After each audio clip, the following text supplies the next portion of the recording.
नमस्कार बच्चों, BDN public school की ऑनलाइन क्लासेस में आपका बहुत बहुत स्वागत है, बहुत बहुत अभिनंदन है। बच्चों, आज की वीडियो में हम कक्षा 6 की हिंदी विषय की पाठ्य पुस्तक पढ़ेंगे जिसका नाम है वसंत भाग 1। बच्चों, हमने इस पुस्तक के 3 अध्याय कर लिए थे। आज की वीडियो में हम चतुर्थ अध्याय को करेंगे जिसका नाम है चांद से थोड़ी सी गप्पें। यह चतुर्थ अध्याय में एक कविता है जो श्री शमशेर बहादुर सिंह द्वारा रचित है। इस कविता के कवि हैं श्री शमशेर बहादुर सिंह। बच्चों, इस कविता का शीर्षक है चांद से थोड़ी सी गप्पें। इसका अर्थ होता है कि चंदा मामा के साथ थोड़ी सी गप्पें करना, यानी हंसी मजाक करना। बच्चों, इस कविता में एक 10-11 साल की बालिका का वर्णन है, यानी जो एक 10-11 साल की जो लड़की है वो चंदा मामा के साथ गपशप कर रही हैं, हंसी मजाक कर रही हैं। तो बच्चों, वीडियो की शुरुआत करते हैं। लड़की कह रही कि गोल हैं खूब मगर आप तिरछे नज़र आते हैं जरा, आप पहने हुए हैं कुल आकाश तारों जड़ा। कि हे चंदा मामा, आप गोलाकार के हैं लेकिन आप हमें तिरछे नज़र, टेढ़े ही नज़र आते हैं।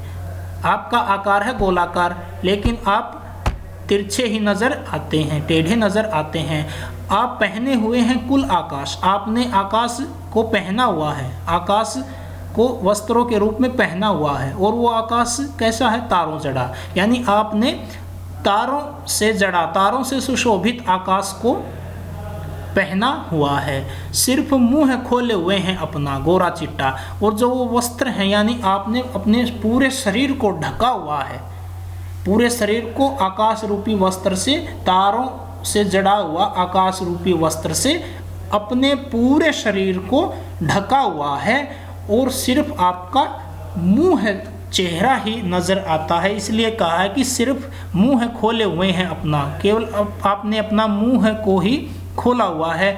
और वह आपका जो चेहरा वो कैसा है? मुंह तो गोरा है, चिट्टा है, गोल मटोल है, सुंदर है, मनोहर है और गोल मटोल है। आपने अपने चेहरे को ही, अपने मुंह को ही खोला हुआ है और आपका जो चेहरा है, जो मुंह है वो सुंदर है, मनोहर है, गोल मटोल है। आगे देखो,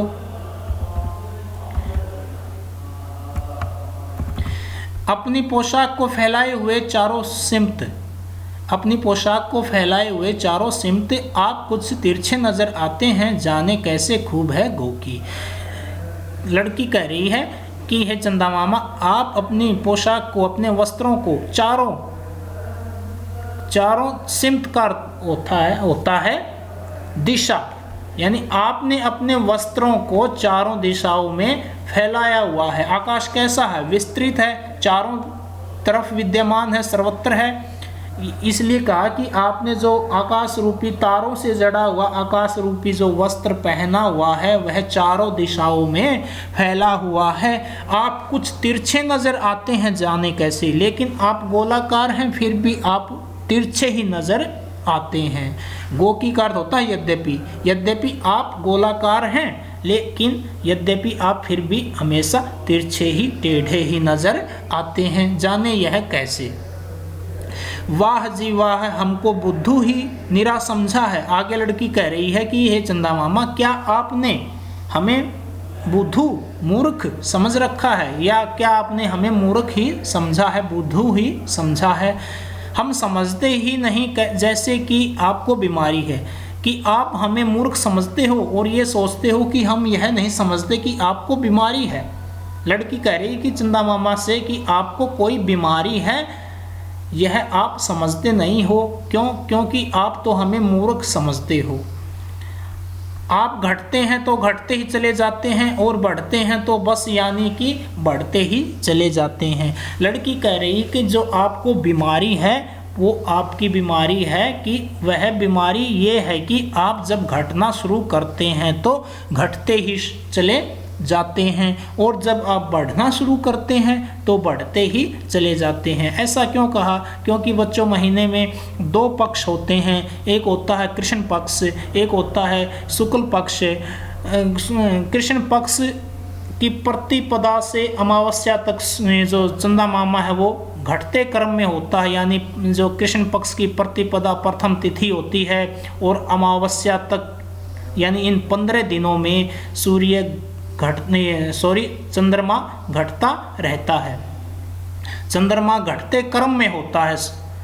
तो जो शुक्ल पक्ष की प्रथम तिथि होती है और पूर्णिमा आती है 15 दिनों के बाद, तब जो चंदा मामा है वो बढ़ते क्रम में होता है। शुक्ल पक्ष की प्रथम तिथि से लेकर और पूर्णिमा तक बढ़ते बढ़ते बढ़ते पूर्णिमा तक पूर्ण हो जाते हैं, पूर्ण गोलाकार में हो जाते हैं। और कृष्ण पक्ष की प्रतिपदा से लेकर अमावस्या तक घटते घटते घटते पूर्ण रूप से घट जाते हैं, यानी कुछ ही नजर आते हैं। तो इसलिए कहा कि आपका जो घटते और बढ़ते क्रम का जो चक्र है यह चलता रहता है। जैसे आप घटना शुरू करते हैं तो घटते ही चले जाते हैं, और जब आप बढ़ना शुरू करते हैं तो बढ़ते ही चले जाते हैं। भाव यह है कि जो चंदा मामा है 15 दिनों में घटता रहता है और 15 दिनों में बढ़ता रहता है, यानी ये जो घटने और बढ़ने का क्रम है यह चलता रहता है। आगे देखो, दम नहीं लेते जब तक बिल्कुल ही गोल न हो जाए। आगे कह रही है लड़की कि हे चंदा मामा, आप आराम नहीं लेते। दम का होता है आराम। आप जब तक आराम नहीं लेते, तब तक आप आराम नहीं लेते जब तक आप पूर्ण रूप से गोल न हो जाएं, बिल्कुल गोल न हो जाएं। यानी जब आप घटते घटते जब घट जाते हो कृष्ण पक्ष में, और जब शुक्ल पक्ष आता है, जब आप बढ़ना शुरू कर देते हो, और जब बढ़ना शुरू करते हो तो आपको आराम नहीं होता। यानी आप जब तक आराम नहीं करते तब तक आप पूर्ण रूप से गोल न हो जाते। यानी 15 दिनों में आप गोल हो जाते हो, बढ़ते क्रम में हो जाते हो, और 15 दिनों में आप घटते रहते हो। इसलिए कहा कि दम नहीं लेते जब तक कि बिल्कुल ही गोल न हो जाएं, बिल्कुल गोल। यह मर्ज आपका अच्छा ही नहीं होने में आता। यह मर्ज होती बीमारी, आपका अच्छा ही नहीं होने में आता है। जो ये आपको जो ये घटने बढ़ने की जो बीमारी है, जो लड़की ने कहा था ना ऊपर कि आपको कोई बीमारी है, हम समझ गए हैं, और वो बीमारी है घटते बढ़ते क्रम की। ठीक है, आपको जो ये घटते बढ़ते क्रम की जो बीमारी है यह कभी ठीक नहीं होने वाली है, क्योंकि यह चक्र चंदा मामा के साथ लगा रहता है। 15 दिन यह घटता रहता है कृष्ण पक्ष के, और शुक्ल पक्ष के 15 दिनों में यह बढ़ जाता है। इसलिए कहा कि जो यह बीमारी है आपकी कभी भी ठीक नहीं होने वाली है। तो बच्चों, इस कविता के कवि हैं शमशेर बहादुर सिंह, ये नीचे लिखा है। तो बच्चों, आज के लिए इतना ही।